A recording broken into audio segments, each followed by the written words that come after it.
terimalah persembahan dan terimalah pujian kami pada hari yang cerah, di mana kami boleh berkumpul berbakti kepadamu. Kiranya Roh-Mu yang kudus bekerja, mencerahkan pikiran hati kami, mencerahkan hidup dan kelakuan kami melalui firman-Mu yang hidup dan yang menghidupkan, firman-Mu yang suci dan yang mengkuduskan, firman-Mu yang benar dan memimpin kami kembali kepada kebenaran. Kami berdoa kiranya Roh yang telah memberkati dan memberikan pengwahyuan kepada para nabi di perjanjian lama dan para rasul di dalam perjanjian baru di dalam sejarah dan hari ini terus bekerja membawa manusia yang Kau cipta kembali setia kepada Sang Penciptanya. Pakailah kami dan jadikan kami beserta dengan semua orang suci di seluruh dunia dan di dalam segala zaman pada pagi ini boleh berbakti dari hati kami sesungguh-sungguhnya melalui roh dan kebenaran menuju kepada hadiran-Mu.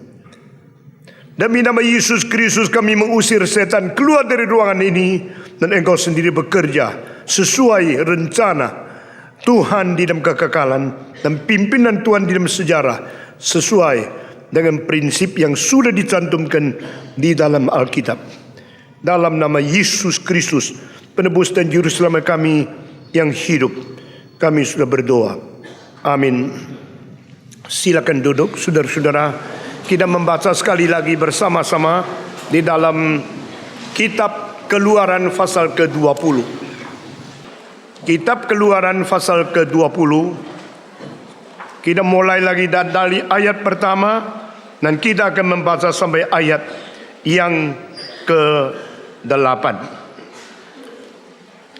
Lalu Allah mengucapkan segala firman ini, Akulah Tuhan Allahmu yang membawa engkau keluar dari tanah Mesir, dari tempat perbudakan. Jangan ada padamu Allah lain di hadapanku. Jangan membuat bagimu patung yang menyerupai apapun yang ada di langit di atas, atau yang ada di bumi di bawah, atau yang ada di dalam air di bawah bumi. Jangan sujud menyembah kepadanya atau beribadah kepadanya, sebab aku Tuhan Allahmu adalah Allah yang cemburu, yang membalaskan kesalahan bapa kepada anak-anaknya, kepada keturunan yang ketiga dan keempat dari orang-orang yang membenci aku. Tetapi aku menunjukkan kasih setia kepada beribu-ribu orang, yaitu mereka yang mengasihi aku dan yang berpegang pada perintah-perintahku. Jangan menyebut nama Tuhan Allahmu dengan sembarangan, sebab Tuhan akan memandang bersalah orang yang menyebut namanya dengan sembarangan. Semua membaca ayat 8. Ingatlah dan kuduskanlah hari Sabat. Saya membaca, 6 hari lamanya engkau akan bekerja dan melakukan segala pekerjaanmu. Tetapi hari ke-7 adalah hari Sabat Tuhan Allahmu. Maka jangan melakukan sesuatu pekerjaan, engkau atau anakmu laki-laki, atau anakmu perempuan, atau hambamu laki-laki, atau hambamu perempuan, atau hewanmu atau orang asing yang di tempat kediamanmu. 11 semua membaca, sebab 6 hari lamanya Tuhan menjadikan langit dan bumi, laut dan segala isinya, dan ia berhenti pada hari ke-7. Itulah sebabnya Tuhan memberkati hari Sabat dan mengkuduskannya. Ingatlah dan kuduskanlah hari Sabat. 6 hari lamanya engkau akan bekerja, tetapi hari ke-7 adalah hari Sabat Tuhan Allahmu.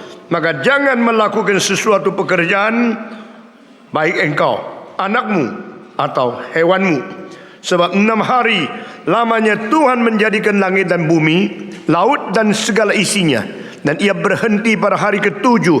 Itulah sebabnya Tuhan memberkati hari Sabat dan menguduskannya. Kita berdoa sekali lagi. Berilah kesadaran dan pengertian kepada kami, sehingga kami digugah dan kami boleh menerima firman Tuhan sebagai perintah yang mengikat dan sekaligus membebaskan kami, memberikan kepada kami jaminan untuk hidup berbahagia. Kami berterima kasih ya Tuhan. Kami berdoa kiranya Engkau sudah juga pada pagi ini bekerja di hati kami, sehingga kami menyatakan kasih kepada Tuhan dengan pertama, kami sungguh-sungguh rela mentaati perintah, dan kedua, kami minta Tuhan memberi kekuatan kepada kami untuk menjalankan semua ini. Dalam nama Yesus Kristus, penebus dan juru selamat kami yang hidup, kami berdoa. Amin. Di dalam bulan-bulan yang lalu, kita sudah selesai membicarakan 3 perintah dari 10 hukum. 10 hukum menjadi patokan dan menjadi dasar etika seluruh dunia sepanjang sejarah. Bedanya hukum dari Tuhan dan hukum dari manusia adalah Tuhan memberikan kepada kita perintah-perintah berdasarkan kriteria yang mutlak. Sedangkan hukum yang dibikin oleh manusia adalah sesudah manusia berdosa secara relatif. Manusia melihat secara subjektif kebutuhan untuk memerintah di dalam mengikat peraturan-peraturan yang menjamin keamanan dan kesejahteraan di dalam masyarakat. Tidak mungkin ada hukum manusia yang terlepas daripada konsep subjektivitas yang diikat oleh limitasi dan di dalam kekuatan ciptaan. Tuhan sang pencipta, manusia yang dicipta. Tuhan tidak terbatas, manusia terbatas. Tuhan suci mutlak, manusia dicemarkan oleh dosa. Maka hukum yang dilakukan, ditemukan, yang ditetapkan oleh orang yang dicipta, yang terbatas, yang terpolusi oleh dosa, penuh dengan dosa adanya. Dan manusia yang menciptakan hukum tidak mungkin memberikan peringatan yang paling jitu dan memberikan pahala sebagai sesuatu berkat yang dijanjikan. Itu sebab berbeda sekali hukum dari manusia dan hukum dari Tuhan. Hukum dari manusia tidak ada sesuatu sifat yang mengkaitkan keadaan manusia sebagai yang dicipta dengan Allah sang pencipta di dalam garis vertikal. Manusia menciptakan hukum hanya berada di dalam garis horizontal antara pribadi dan pribadi yang sama-sama dicipta, yang sama-sama berdosa. Itulah hukum manusia. Tapi hukum dari Tuhan Allah mentegakkan terlebih dahulu dari manusia vertikal bertanggung jawab kepada Tuhan Allah dan dapat kekuatan daripada Sang Pencipta untuk kita melaksanakan kehendak dan perintahnya di dalam menyelesaikan hubungan secara horizontal antara yang dicipta dan yang dicipta sebagai manusia. Itu sebab hukum pertama, hukum kedua, hukum ketiga dan hukum keempat semua berada di dalam wilayah the vertical relationship between the person of the creator and the person of created. Saudara-saudara, antara sesuatu hubungan personal, interpersonal relationship dimulai daripada berhubung dengan Tuhan Allah. Saudara-saudara, ini interpersonal relationship merupakan satu tema yang sangat-sangat penting di dalam merubah seluruh filsafat setelah melihat kelemahan dan limitasi di dalam Aufklärung atau the age of enlightenment yang mulai dari abad 17 permulaan dan akhirnya harus dirombak pada terlambatnya abad ke-20 pertengahan. Mereka menemukan banyak batasan dan banyak keadaan yang tidak benar yang tadinya dijadikan patokan dan standar untuk mengikat semua kelakuan dari manusia, itu dibuang. Saudara-saudara, setelah Kierkegaard, lalu Martin Buber, lalu Karl Barth, lalu Brunner dan seterusnya seperti Gorgaten dan teolog-teolog dan filosof-filosof yang lain, maka diciptakan sesuatu fase yang baru supaya manusia memperhatikan sesuatu yang sudah lama dilalaikan, yaitu interpersonal relationship, manusia dan manusia, pribadi dan pribadi. Kalau itu tidak beres, semua tidak beres. Kenapa kantor selalu ribut? Kenapa di organisasi ada pemberontakan? Karena hubungan antara manusia dan manusia tidak beres. Dan hubungan manusia dan manusia harus ditegakkan di atas fondasi manusia dengan Tuhan Allah. Itu sebab kita kembali kepada 3.550 tahun yang lalu. Apa yang dikatakan Tuhan kepada Musa sebenarnya adalah yang paling benar, yaitu manusia kepada Tuhan kalau tidak beres, kepada manusia tidak pernah mungkin beres. Jika engkau belum bertobat, engkau belum memberikan ketakutan terbesar kepada Tuhan dan cinta kasih yang rela menjalankan segala perintahnya, tak mungkin engkau menjadi seorang manusia yang beres, hidup dengan sesama manusia yang lain sekitar engkau, sejaman engkau. Saudara-saudara sekalian, maka kita melihat dari part pertama, kedua, ketiga, dan sampai pada perintah keempat. Di sini Tuhan mau manusia menjalankan sesuatu yang taat kepada perintah Tuhan demi memperbaiki hubungan manusia dengan Tuhan Allah. Dan kita sudah bicara tentang jangan sembarangan menyebut nama Tuhan. Orang yang suka sumpah, orang yang suka menyebut nama Tuhan yang bukan mulut, tutup mulut, kehendak Allah, demi Allah, itu orang yang menakutkan. Yang penting bukan istilah yang dipakai, tapi realita yang diwakili oleh istilah itu yang betul-betul mengikat dan memerintah hidupmu. Waktu kita sebut Tuhan, kita sadar atau tidak sadar, kita sedang menyebut satu nama. Di belakang nama itu ada pribadi yang memati hidupkan seluruh umat manusia. Itu sebab jangan bermain-main, jangan sembarangan menyebut nama Allah. Menyebut nama Allah dengan satu dasar hidup yang mempunyai perasaan takut penuh dan hormat kepada Dia. Dan ini yang dituntut oleh Kristus di dalam doa Bapa kami dengan kalimat yang pertama, Bapa kami yang ada di dalam surga, dikuduskanlah namamu. Orang Kristen yang menginginkan seluruh dunia menghormati Tuhan, harusnya sendiri terlebih dahulu menghormati Tuhan. Kita yang mengharapkan seluruh dunia takut kepada Tuhan, harus terlebih dahulu kita sendiri penuh perasaan takut kepada Tuhan. Orang yang sadar Tuhan berada, orang yang berabdi kepada Tuhan yang berada, dan orang yang penuh ketakutan kepada Tuhan yang berada adalah orang yang sadar setiap saat dia di mana berada, di situ Tuhan mengawasi. Di mana dia berada, di situ Tuhan melihat. Setiap saat, setiap detik, setiap tempat di mana dia berada, dia mempunyai kesadaran dengan interpersonal relationship. I am now living before you, God. I am now facing your throne, God. And I am now be responsible to your accountant and your judgment, God. Dengan demikian setiap saat, setiap detik dengan perasaan takut kepada Tuhan dan kita sadar kita hidup di hadapan Tuhan, itu membuat seluruh etika, pikiran, karakter dan emosi kita menjadi beres karena Dia ada di tengah-tengah kita. Seorang yang berkhotbah di New York, karena dia lihat gerejanya kecil, maka dia khotbah sembarangan. Dia khotbah tidak semangat, khotbah tidak ada hati sungguh-sungguh. Tetapi pada waktu dia khotbah sampai setengah, ada seorang teolog yang penting masuk, dan orang itu pernah menjadi guru dia. Begitu orang itu masuk, yang khotbah ini langsung berubah.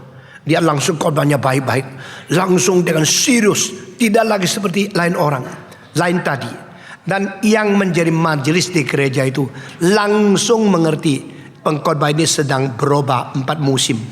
Saudara-saudara, lalu mereka mengatakan, kenapa ya mendadak dalam berapa detik dia robah ya.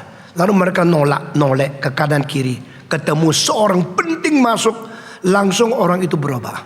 Sesudah itu mereka bilang sama saya, pendeta itu kita tidak lagi menghormati dan tidak suka mengundang dia khotbah lagi.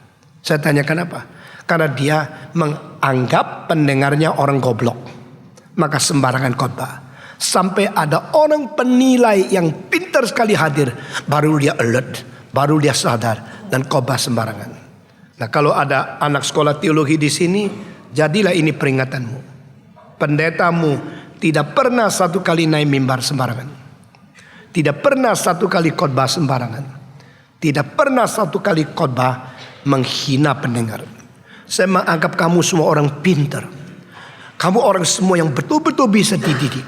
Maka saya harus memakai setiap khotbah, setiap menit dengan serius berkhotbah seperti Tuhan ada di sini. Bukan karena ada teolog besar baru saya khotbah baik. Bukan karena ada orang penting baru khotbah serius.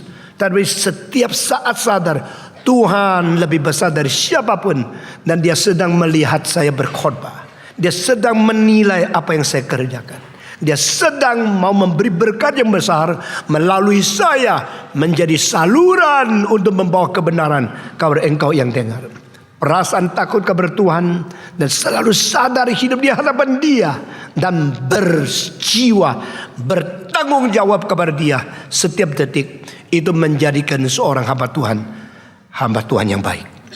Menjadikan seorang pengkhotbah yang baik. Menjadikan seorang Kristen, orang Kristen yang baik. Menjadi seorang majelis yang baik. If you are facing God and you stand before His throne and you realize He's watching over me, over you, over us, at that time your career, your work will be better and better. Saudara-saudara, kiranya kalimat ini memberikan pengertian kepada kita. We are living before our God. Kita mengapa harus tidak boleh sembarangan menyebut nama Tuhan, karena Dia ada di tengah kita, dan kita mau mengkuduskan, mempermuliakan nama Dia, dan kita mengharapkan seluruh dunia memuliakan nama Tuhan.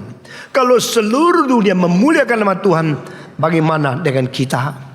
Pendidikan gagal karena yang didik pakai sasaran memaksa murid, tetapi tidak mendisiplin diri. Kamu harus baik-baik, harus diam-diam, tidak boleh nakal.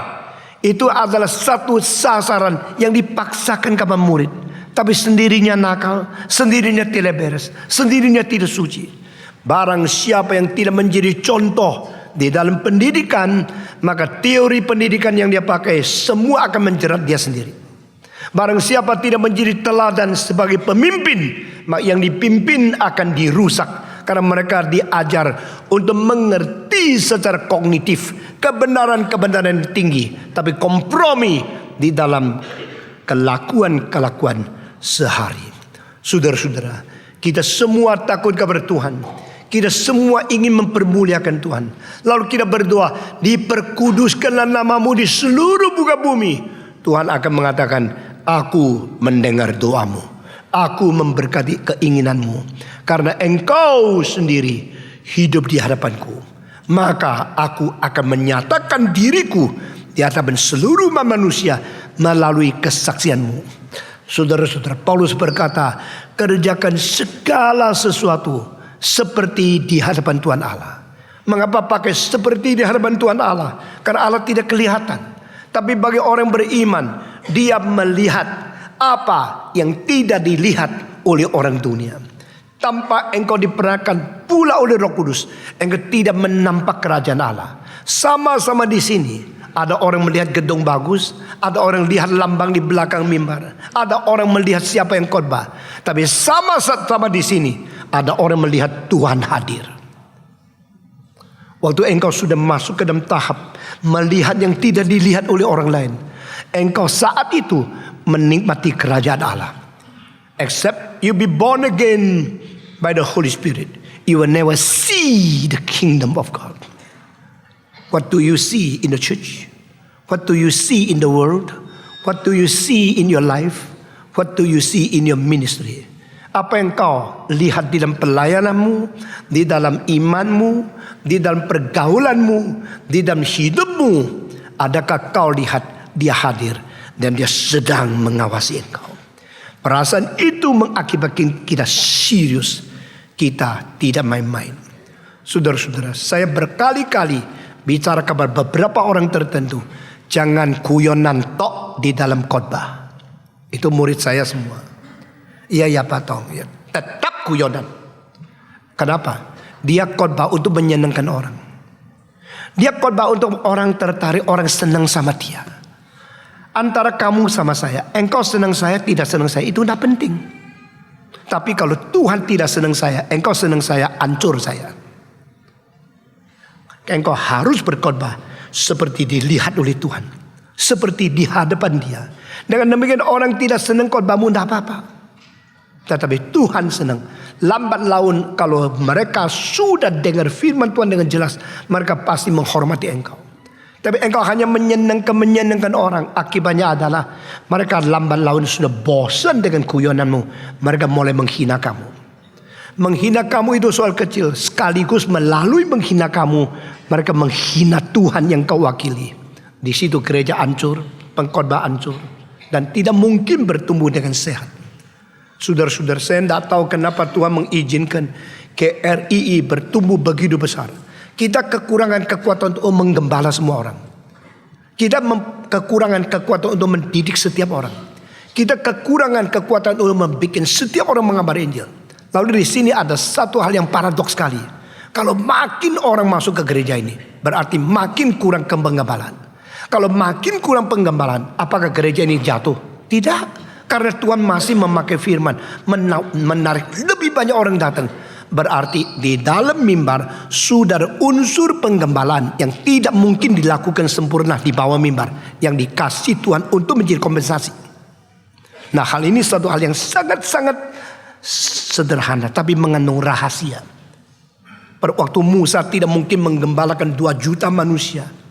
Dan dia perbaiki akan administrasi dan organisasinya. Akhirnya Tuhan memakai seorang imam dari agama lain untuk memperbaiki dia. Mungkinkah Tuhan memakai orang Islam membantu orang Kristen?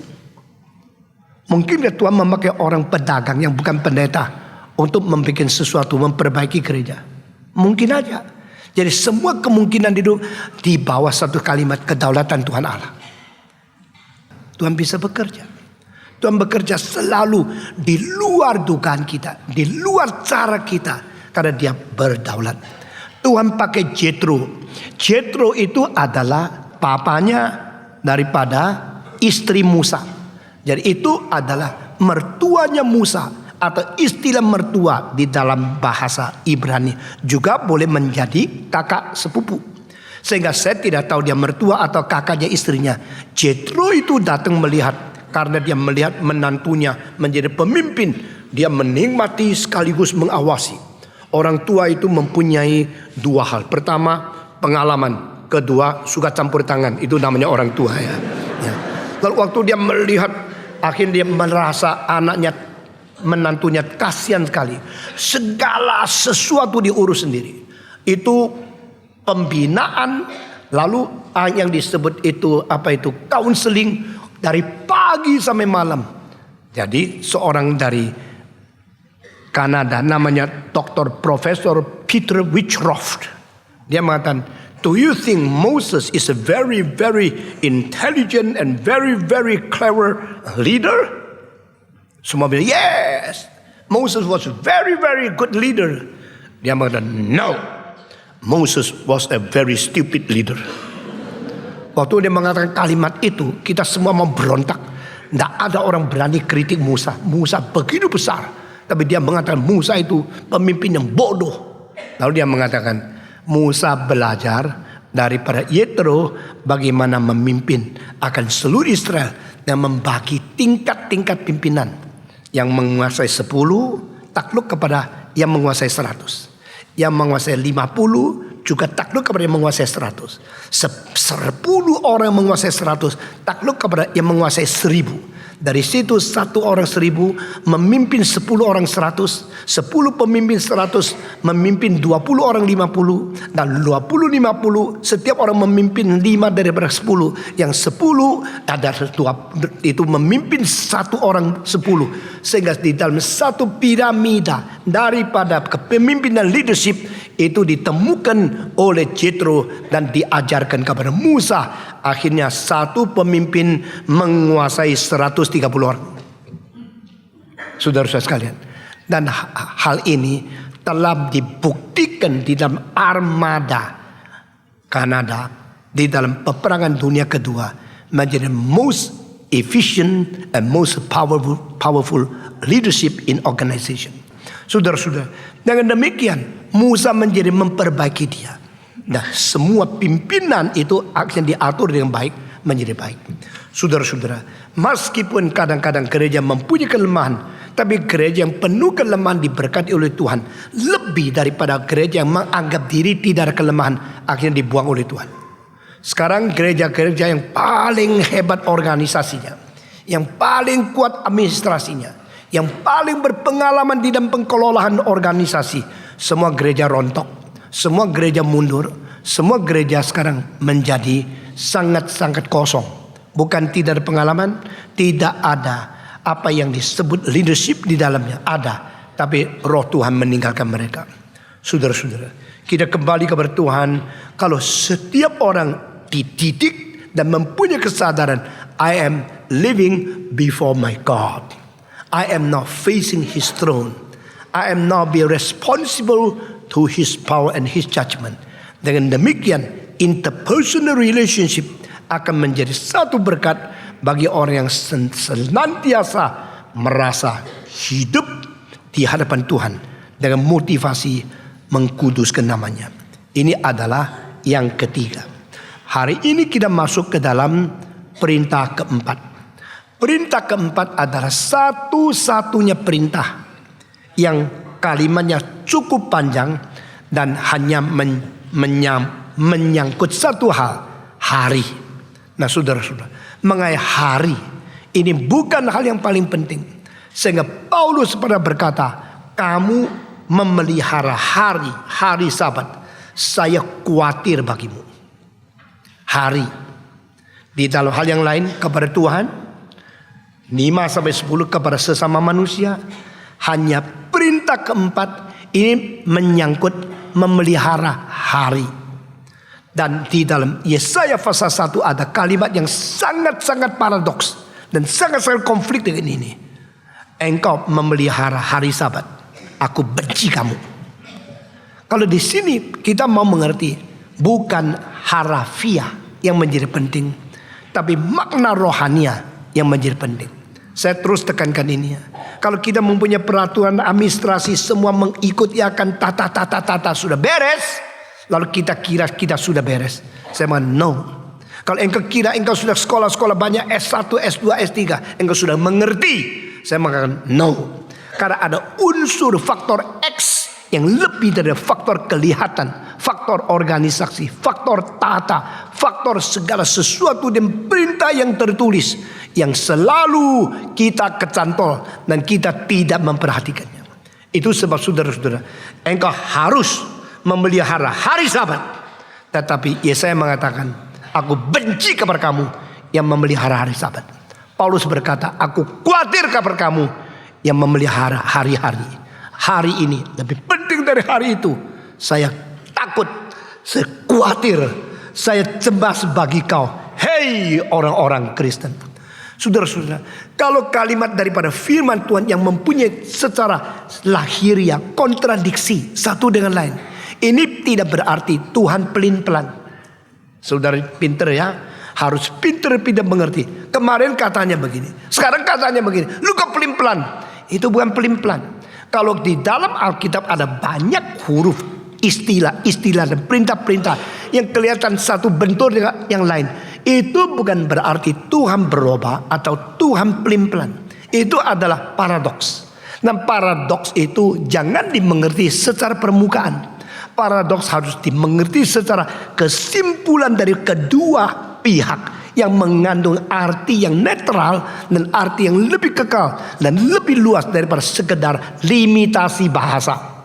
Language is limiting. Language is too low. Language is something static. Tetapi yang dinamik di tengah-tengah language itu arti yang kekekalan dari Tuhan. Tidak boleh diikat oleh bahasa, tidak diikat oleh tata bahasa. Itu harus kita tahu. Misalnya perintah kedua saya mengatakan kepada saudara, janganlah bikin segala patung. Lalu katakan jangan menyembah dia. Nah sekarang kita tidak berani bikin patung, kita tidak berani bikin foto, karena itu semua bentuk yang dicipta dijadikan itu melanggar hukum kedua. Saya bilang tidak. Karena apa? Tuhan mengatakan janganlah bikin segala patung atau segala gambar daripada yang dicipta. Tapi Tuhan memerintahkan, bikinlah gambar daripada kerubium, taruh di dalam tirai perjanjian lama, di dalam tempat suci yang memisahkan dari tempat maha suci.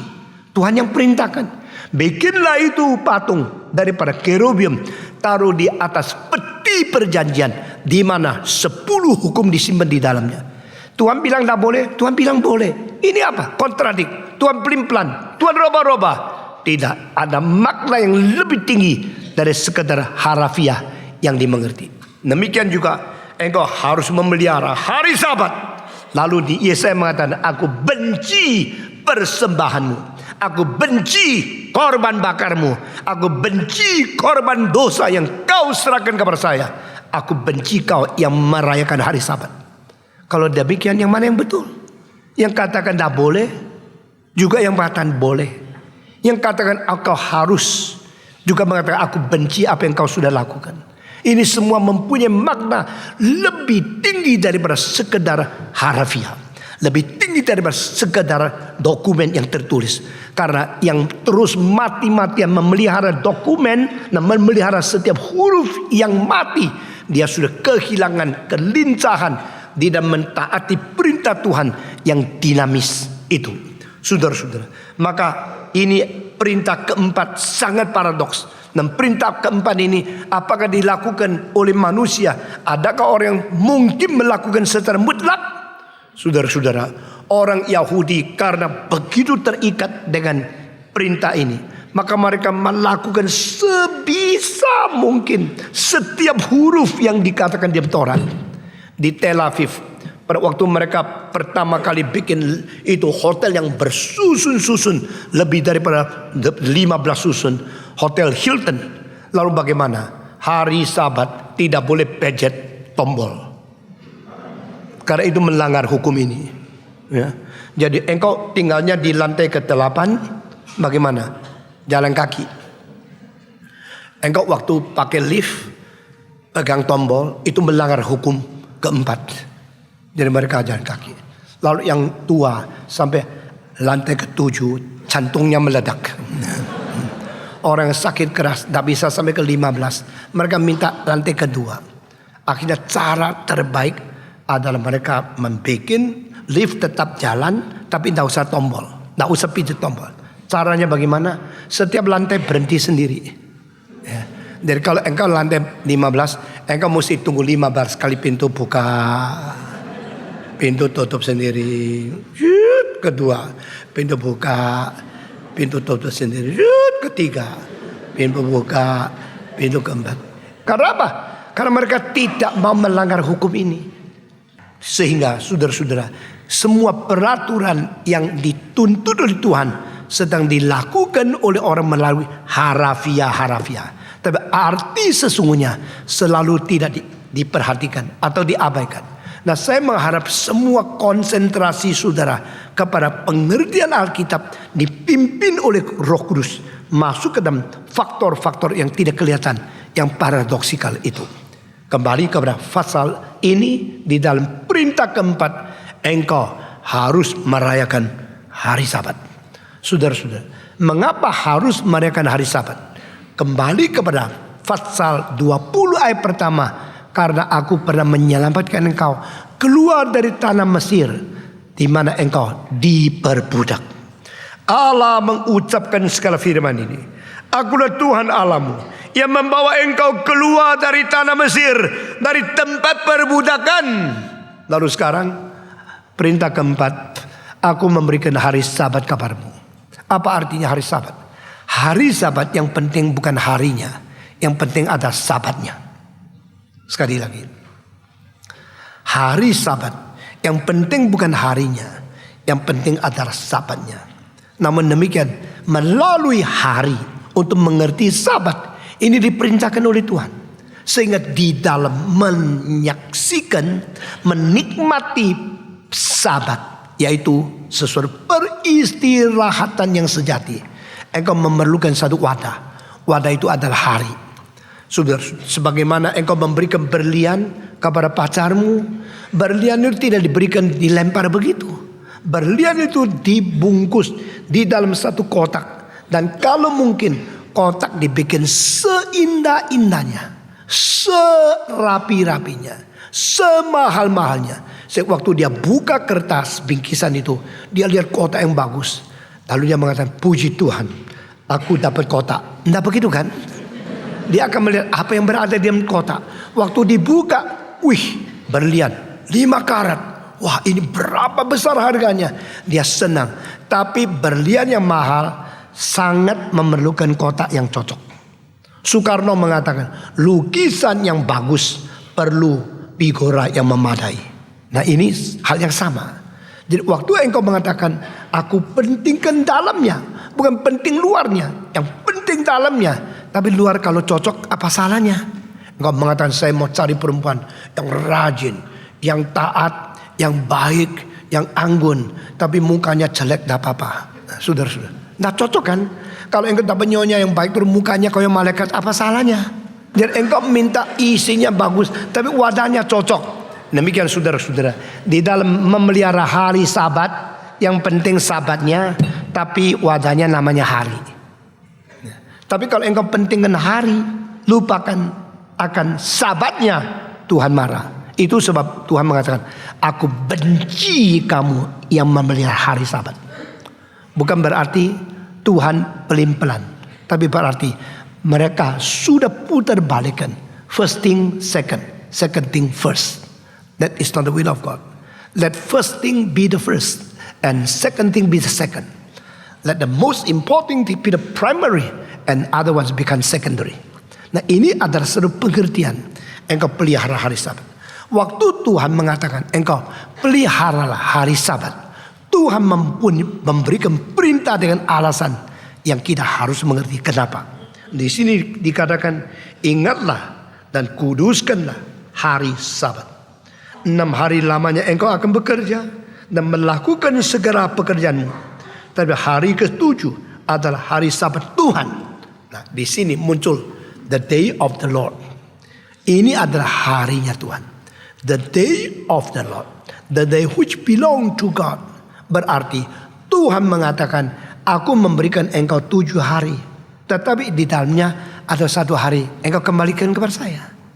Nah, ini yang kita titik pertama, poin pertama, the day belongs to God.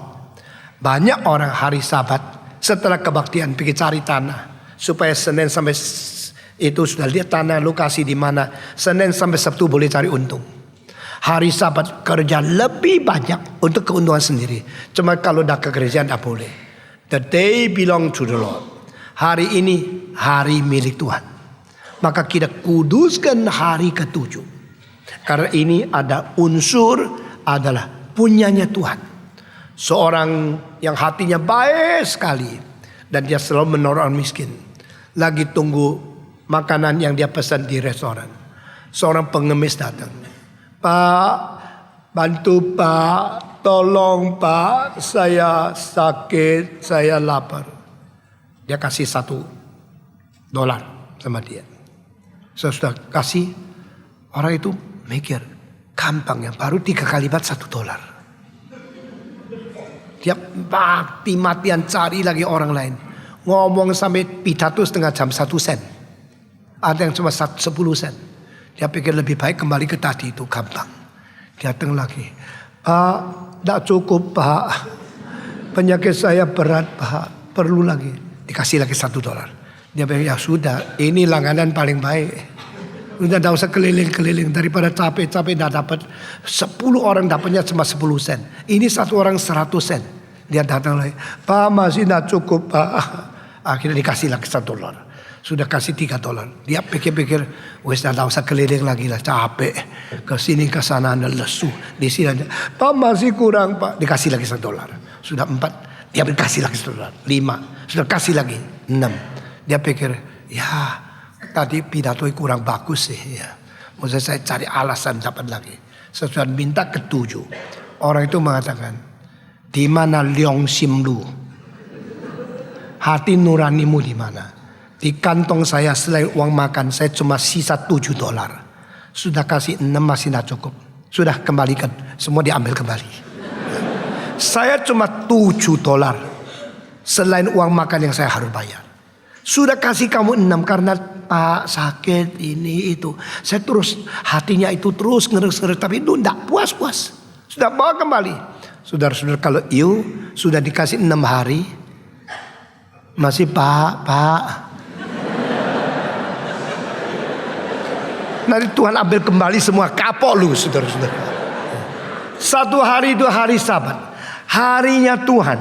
Mengapa tidak pakai hari Minggu untuk banyak melayani Tuhan? Engkau bilang katanya suruh istirahat, suruh melayani Tuhan. Banyak orang tanya pasti Stephen, harus ada hari Sabat? Ada. Kapan hari Sabatmu? Lalu menyerang saya. Lu tak pernah istirahat, lu tak ada Sabat. Saudara, saya punya konsep istirahat lain sama kamu. Istirahat itu apa? Perdamaian, perhentian, dan kepuasan yang bersama dengan Tuhan. Sehingga di situ engkau letakkan semua kecemasan, semua sesuatu yang mengikat pikiran kita dengan membuat kita tidak bisa berhenti. Itu dalam tangan Tuhan. Lalu di situ engkau mendapatkan peristirahatan yang diberikan oleh Tuhan. The peace, the presence, and the ease of your spirit. Ease itu peace and ease itu bikin you take it easy. Saudara-saudara, cara mengasuh itu ada beberapa macam. Mengasuh yang secara letterlek, yang tidak kerja apa-apa, baring di tempat tidur, lalu tidak kerja apa-apa. Itu kalau saben hari istirahat seperti gini, lebih cepat gila. Tidak kerja apa-apa. Ini namanya mengasuh. Itu orang goblok. Mengasuh itu adalah sesuatu istirahat, ketenangan daripada ketegangan, kekacauan, stres, dan di situ menikmati penyertaan Tuhan yang penuh dengan keindahan. Itu peristirahatan. Nah, saudara-saudara sekalian, orang yang kerja ini mendadak berhenti pergi kerja lain, itu pertukaran kerja dengan semacam penyegaran yang terus menerus. Itu bikin you bukan sadar. Capek tidak rasa capek, capek rasa senang. Sekarang saya tanya, adakah yang tidak kerja apa-apa terus lesu? Ada nggak? Jawab. Ada nggak? Ada yang terus kerja tapi rasa senang? Ada nggak? Suami sama nyonya siapa lebih tegang? Perempuan dong.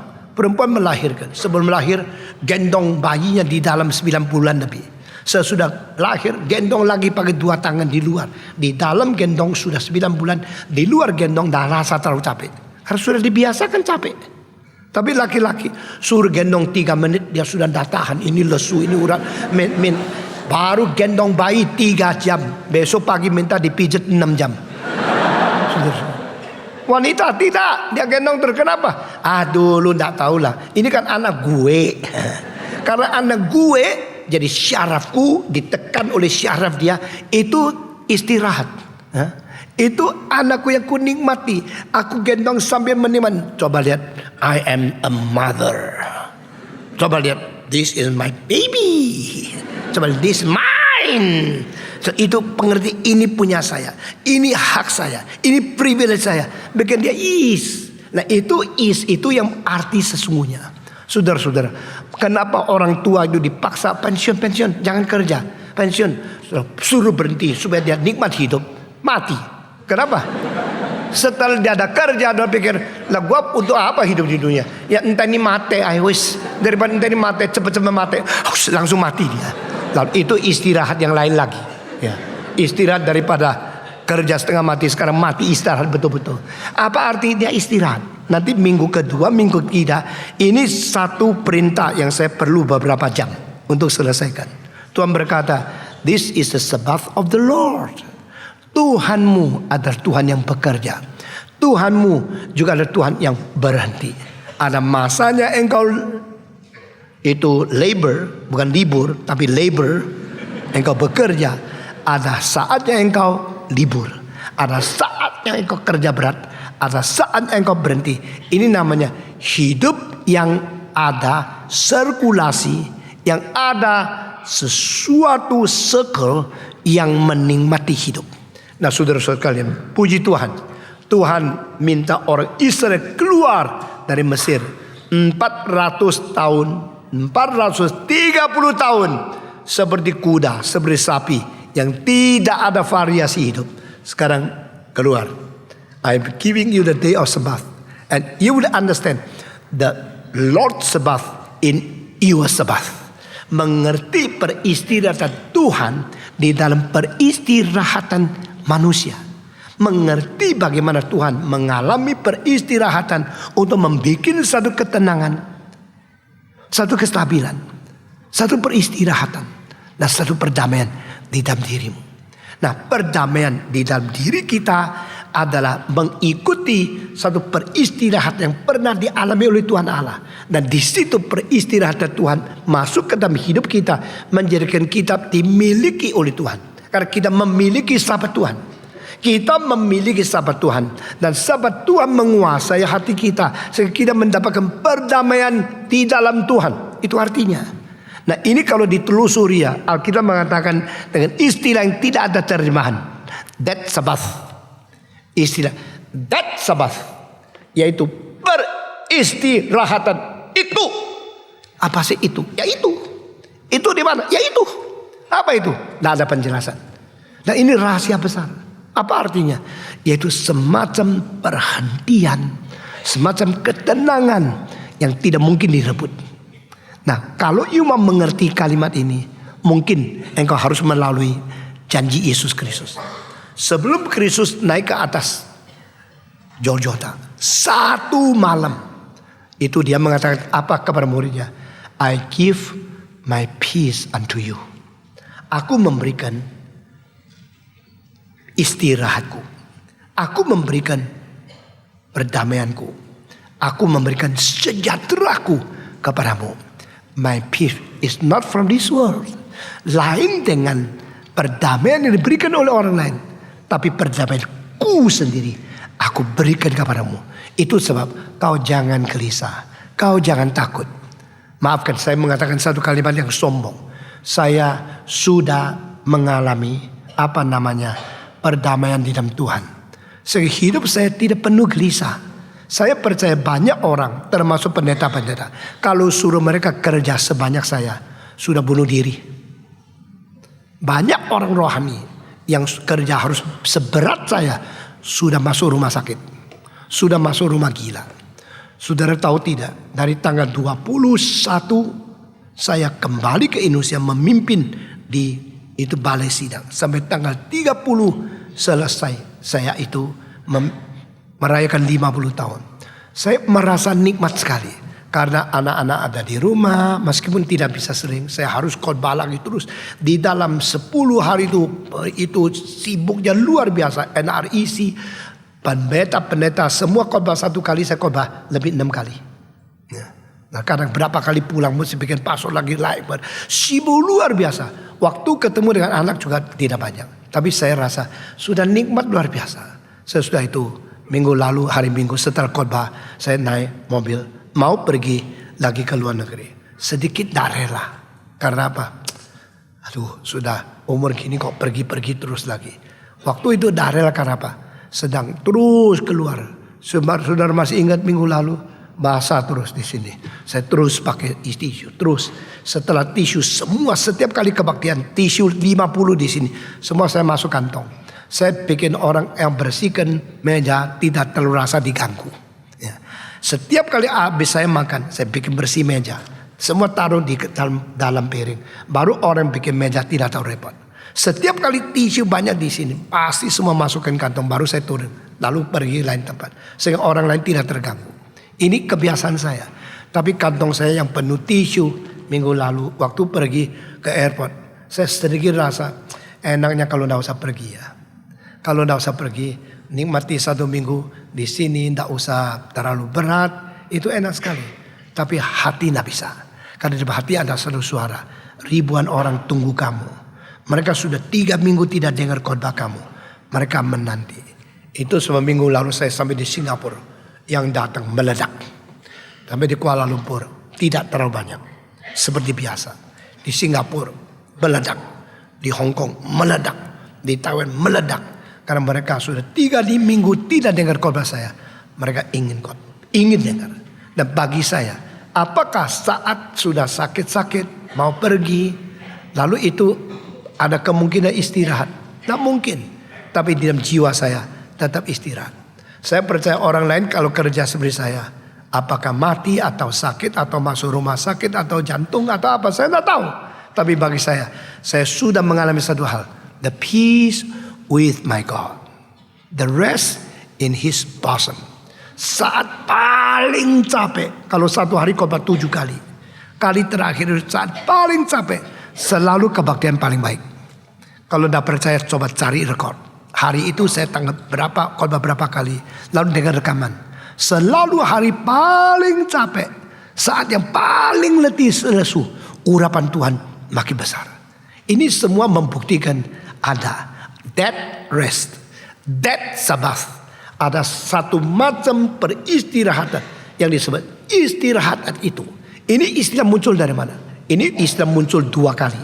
Satu kali di dalam Pentateuch, satu kali di Ibrani. Tuhan berkata, umatku 40 tahun mencobai aku, maka aku demi namaku bersumpah mereka tidak akan masuk ke dalam peristirahat itu. They will not enter into that Sabbath. Saya terangsang. Apa itu that Sabbath? Hari Sabat itu pentingnya hari atau pentingnya Sabat? Kenapa pentingnya Sabat? Karena Sabat itu punya Tuhan. Lalu kenapa Sabatnya Tuhan boleh dinikmati manusia? Karena Yesus mengatakan, I give my peace to you. Aku memberikan damaiku kepadamu. Nah, siapakah yang mungkin mempunyai perdamaian seperti Yesus Kristus? Malam itu dia harus dihakimi 6 kali sampai pagi. Lalu disuruh pikul salib ke Golgota, lalu digantung di situ. Hari itu dia tidak takut, dia tidak khawatir. Dia tidak cemas, dia tidak marah, dia tidak lari, dia tidak minder. Dia tidak bersungut-sungut, dia tidak ngomel. Maka hari itu dia mengatakan kepada muridnya, jangan takut, jangan khawatir. Aku memberikan Sabatku kepadamu. Yesus tidak meninggalkan istana kepada murid. Yesus tidak memberikan saham kepada murid. Yesus tidak memberikan uang harta apa kepada murid. Ini loh dana penginjilan ke dunia. Peter, Petrus, Yohanes, ini uang tiket engkau pergi ke seluruh dunia kabar Injil. Nothing. Yesus tidak memberikan apa-apa. Yesus cuma mengatakan, I give my peace to you. My peace is not from the world. Mungkinkah seorang dah kerja apa-apa terus susah? Mungkin. Mungkinkah orang sambil kerja sambil ngomel? Banyak. Mungkinkah orang kerja banyak ngomel sedikit? Hebat. Mungkin orang kerja berat tapi tidak ngomel. Mungkin. Itu namanya apa? You enjoy that peace. You experience the peace of Jesus Christ. Sulit, bahaya, susah, diancam, dibunuh, engkau tetap senang. Di dalam Flavius, satu buku yang ditulis oleh seorang daripada Israel. Dan di dalam mengatakan, yang disebut oleh Yesus, orang Kristen Tuhan, adalah seorang namanya Yesus dari Nazaret. Tetapi kita semua mengetahui apa yang terjadi pada dia. Setelah dia mati, orang Kristen percaya dia bangkit lagi. Josephus. Nah, Josephus menulis buku sejarah itu. Di dalam ada satu kalimat. Waktu Nero membantai orang Kristen, malamnya dia keliling Kolosium melihat jenazah. Dia sangat terkejut melihat orang yang mati, diterjang, ditikam, dan dibunuh oleh singa-singa, binatang yang sangat ganas itu. Semua menyatakan senyum di mukanya. What's that? Mengapa dimakan singa mukanya masih senyum? Mengapa dibunuh masih menyanyi? Takut? Ada. Tidak ada orang tidak ada takut. Di dalam psikologi itu takut adalah satu refleksi syaraf, di mana sesuatu pengalaman yang tidak pernah kita alami sedang mengancam kita punya jiwa dan ancam kesehatan, kesejahteraan tubuh kita. Refleksi itu bikin kita tegang dan kita mempunyai sesuatu reaksi yang sama sekali berbeda dengan biasa. Nah, ini di luar menunjukkan engkau takut. Di dalam engkau mempunyai pengalaman anxiety, dari ada menjadi tidak ada, dari hidup menjadi mati yang tidak pernah alami. Engkau tidak pernah mengalami apa itu mati. Sekali Sekarang mendadak malam ini saya harus mati. Ketegangan itu bikin ego syaraf dah karu-karuan.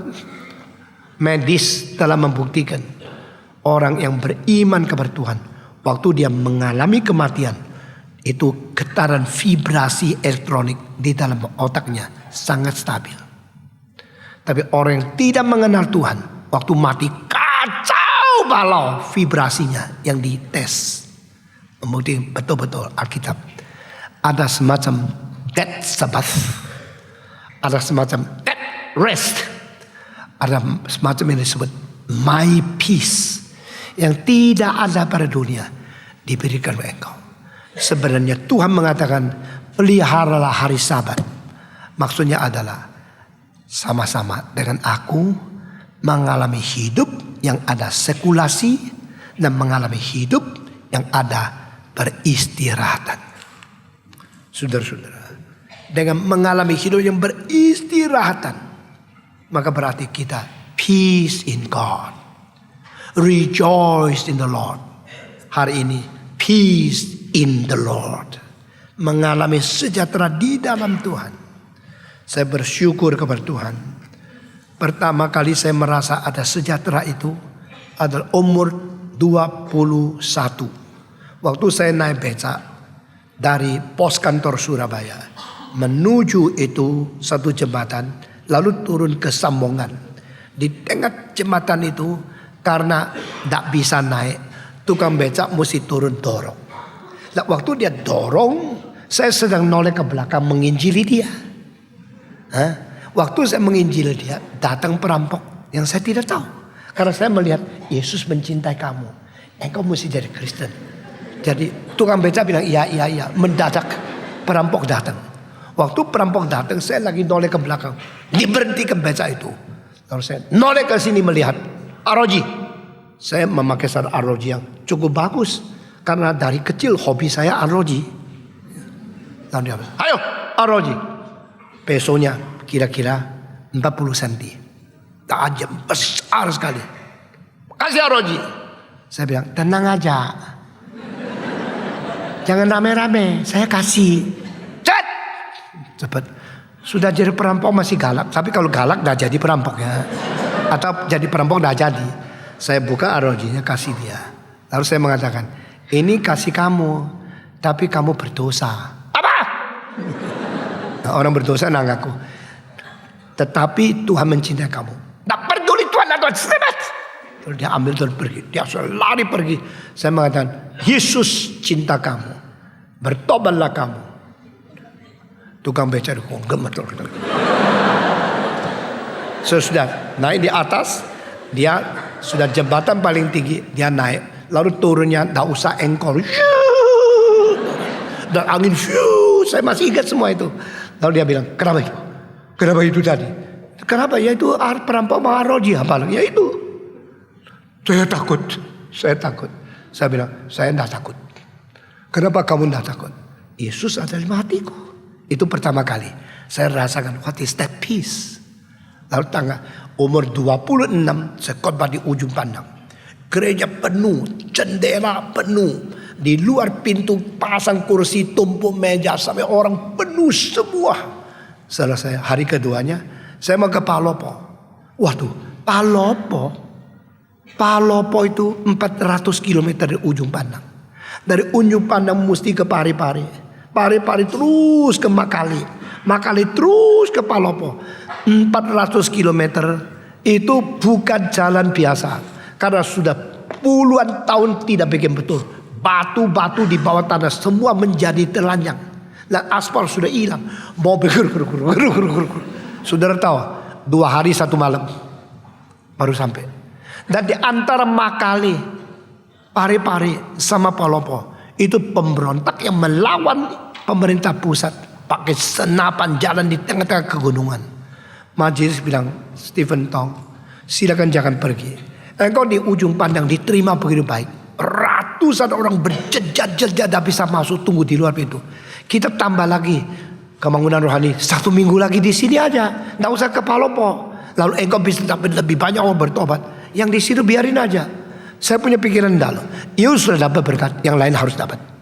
KRI saat meminggu dengan khotbah saya. Bagaimana dengan orang di Singapura? Bagaimana orang di Thailand? Mereka perlu. Saya harus pergi. Engkau kalau pergi, kita tidak jamin you punya keamanan. Saya langsung menjawab, siapa yang minta you jamin keamananku? Tapi kalau engkau mati di sini bagaimana? Ya itu urusan Tuhan kan. Kalau begini, gini aja. Saya tulis surat kepada mamaku. Waktu itu belum ada nyonya, masih ada mama. Saya tulis, saya akan pergi Palopo. Kalau bahaya dan mati di situ, jangan marahin majelis. Saya bertanggung jawab sendiri. Minta mama mengerti. Saya akan sedia tulis surat itu. Akhirnya mereka bilang, oke, kalau gini kita runding lagi. Mereka runding kabar lain. Kira-kira kalimatnya gini. Kalau dia kayak gini gak bisa dihentikan. Mau pergi. Ya sudah biar pergilah. Lalu kita cari cara untuk memelihara dia. Stephen Tong itu keras. Ya sudah. Mereka bilang, ya kalau Pak Tong mau pergi, ya kita akan kirim satu chip dan 2 orang di belakang chip dan seorang di pinggir saudara untuk mengawali saudara. 2 orang dipilih, 1 polisi, 1 militer CPM. Senapannya panjang gini, satu pendek gini di belakang saya. Itu pertama kali saya khotbah di belakang ada senapan. Jadi 1 CPM, 1 kepala polisi di belakang. Berangkat. Majelis datang menghantar saya di tengah-tengah gereja itu. Dan ada yang sudah sedih sekali. Kita berdoa Tuhan pelihara dia. Lalu saya pergi ke Palopo. Di tengah-tengah perjalanan itu tak ada orang. Hanya ada burung-burung sepasang. Bagus luar biasa. Saya tidak pernah melihat alam mempunyai binatang begitu cantik. Satu pasang turun. Waktu mobil mereka terbang. Dan melewati lembah, gunung, itu lihat sawah. Wah, saya baru lihat alam begitu indah. Nah, saudara-saudara, sampai tengah jalan, mobil rusak. Yang bawa senapan sambil gemeter. Lalu yang bawa itu panjang pistolnya, gemeter. 2 orang mengawali saya sendiri gemeter. Saya bilang, kalian kenapa gemeter? Saya tidak ada senapan, tidak gemeter. Jawabnya, justru pemberontak bukan cari orang yang ada senapan. Justru mencari ada yang senapan. Kalau begini, saudara tidak ada keamanannya. Dia bilang, ada tapi takut. Karena mungkin ini kali kami tidak pulang. Saya bilang, mungkin saya juga. Kami ada istri, ada anak. Mereka ketakutan di situ. Saat itu saya merasa tenangnya luar biasa. Apa namanya damainya Tuhan ada di hati kita. Saya mengetahui. Dan saya berkata, Tuhan, bersyukurlah kepadamu. Lalu saya berkhotbah. Khotbah itu adalah khotbah yang saya khotbahkan 4 tahun yang lalu di Stadion Utama. Yesus Juru Selamat. Dengan 7 syarat. Waktu itu khotbahnya masih agak sederhana. Baru umur 26 kok.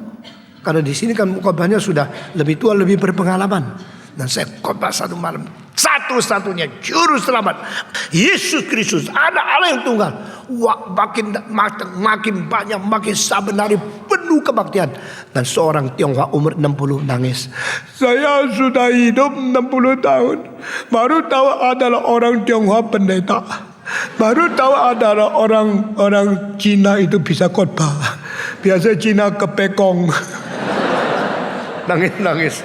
Wah, saya bersyukur banyak pengalaman yang luar biasa. Saudara-saudara.